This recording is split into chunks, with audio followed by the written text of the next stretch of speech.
সুষ্ঠু নির্বাচন আয়োজনে সরকার কোনো সংশয় দেখছে না বলে জানিয়েছেন স্বরাষ্ট্র উপদেষ্টা জাহাঙ্গীর আলম চৌধুরী। খুলনায় বিভাগীয় কর্মকর্তাদের নিয়ে আইনশৃঙ্খলা সংক্রান্ত বৈঠক শেষে তিনি একথা জানান।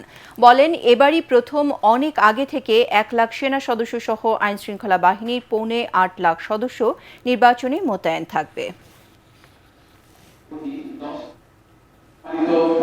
নির্বাচনকালীন জন্য 7 দিন, ইলেকশনের আগে 4 দিন, ইলেকশনের দিন এবং ইলেকশনের পরে 2 দিন।